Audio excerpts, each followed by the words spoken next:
We're back one more time with Grazel Garcia from Grazel Garcia Psychotherapy and Associates. How are you doing, Grazel? I'm doing good, Scott. Thanks. How are you? Good. Yeah, I'm good. I'm excited for this because we've been doing these interviews for about a year and we've always had such interesting conversations. But I'm not sure we've really fully addressed this one. And I guess my question for you right now is from your clinical perspective, what is it that actually makes a relationship healthy? Because we hear a lot about healthy relationships, unhealthy relationships. It all gets a bit muddy. What do you think? Great question. I think it's important to know, first how one person defines healthy and what's unhealthy, because sometimes that can be very relative. But in general, a healthy relationship includes arguments, uh, some type of power struggle, but when the person is maintaining power over another, that's a different story that goes over Mm-hmm. to unhealthy relationships. But if there's a struggle because they're wanting to connect more emotionally and deeply, then I think that's healthy so long as they're able to speak about it and give space to hear each other. And when they're not, being stuck in the defense cycle and attack cycle, I think they're in a good spot.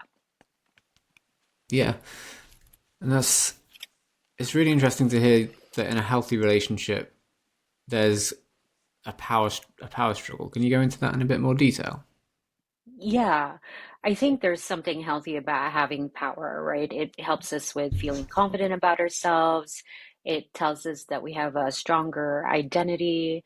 And when shared with another person, and if that person's also feeling confident about themselves and or working on, strengthening their identity foundation within themselves, I think you're going to expect that there could be a power struggle if one partner is maybe taking more um, a space to look for some type of groundedness, if that can be that, but if that need for groundedness in a relationship is seen as controlling, then there could be a power struggle. But it doesn't Mm-hmm. necessarily mean it's unhealthy. I think it's still very healthy when couples fight. And I think it's more truthful and honest when there's arguments and back and forth on how a couple is finding balance within the struggle that they're having. I think that's very normal and healthy.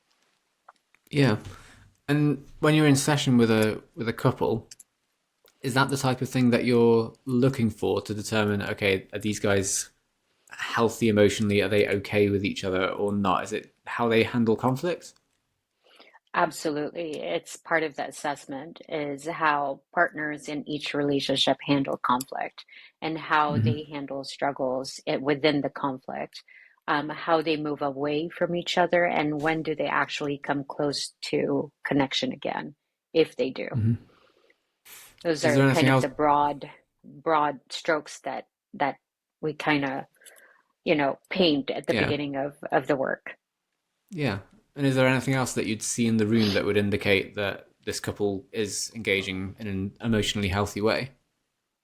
Absolutely. If each partner is able to hear, the vulnerability in their partner, even though it's sometimes subtly expressed, and they're able to see, okay, my partner is being vulnerable. This is really hard for them to talk about.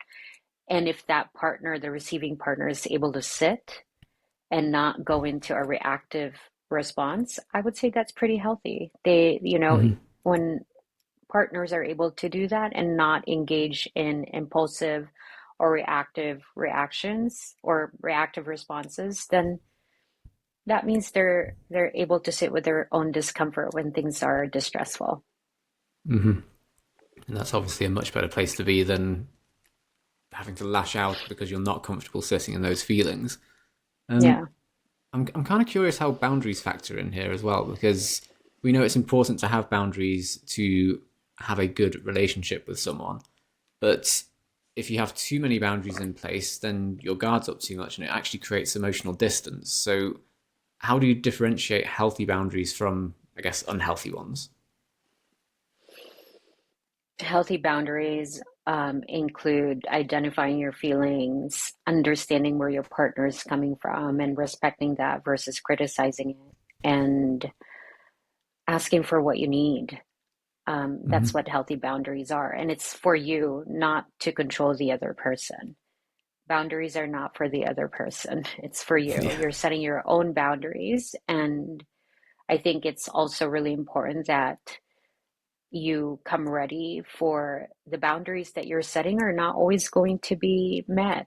So, um, a healthy boundary setting includes repetition, um, and understanding why sometimes it doesn't land to your partner, and Hmm. having a talk about that. Um, Setting a boundary um, as a demand for the other partner to change is not the boundary setting. Okay. So Yeah, because that's kind we, of how you would differentiate it. yeah, because you'll often say, or often hear, if you don't do X, then I won't do Y, or if you don't do X, then you don't love me. That type of thing isn't a healthy boundary, right?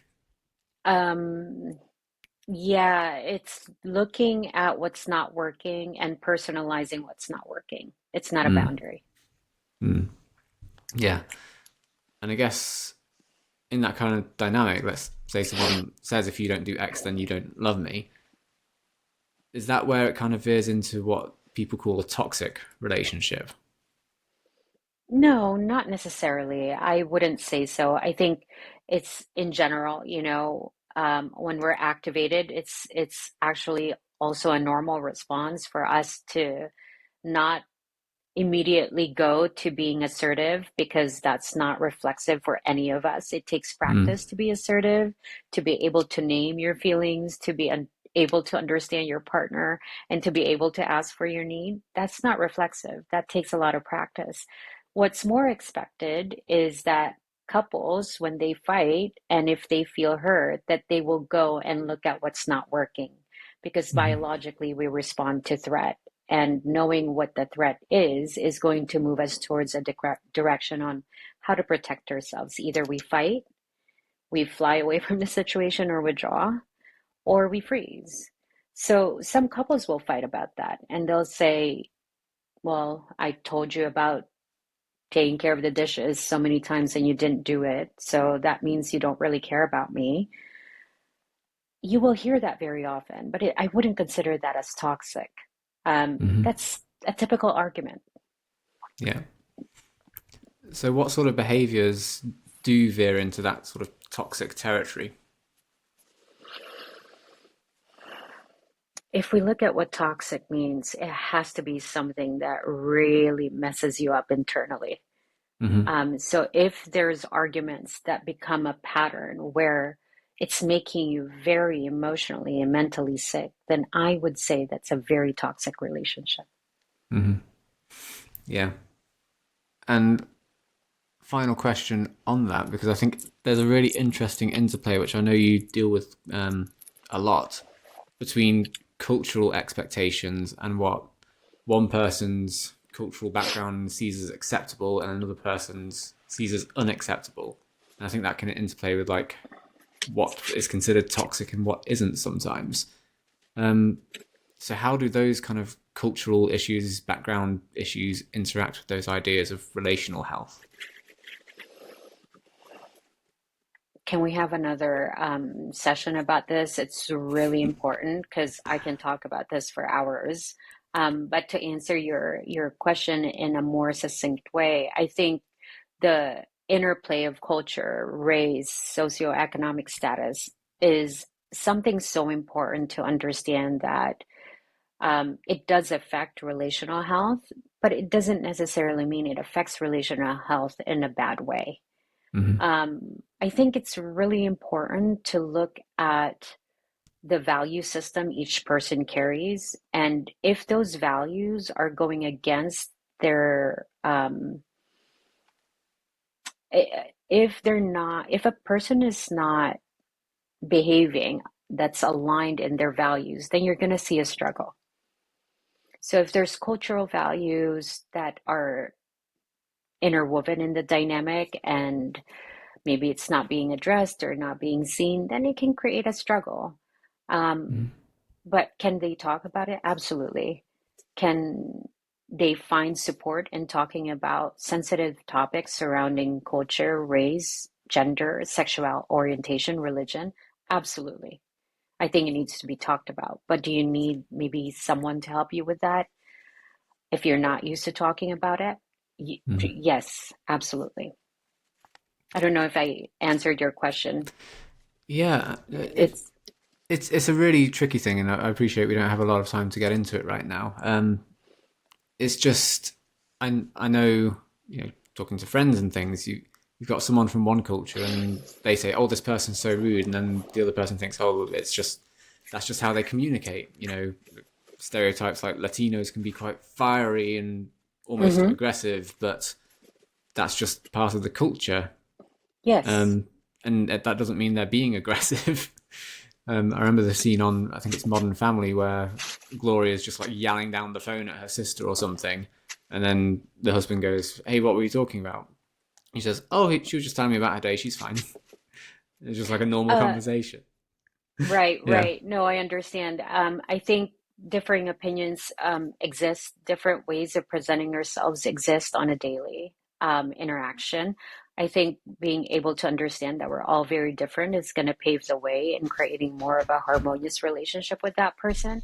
But if the culture of, like, for example, if there's a culture of being shameful and that repeats as a pattern in relational dynamics, then I would consider that pretty toxic if it's hurting Mm. another person, right?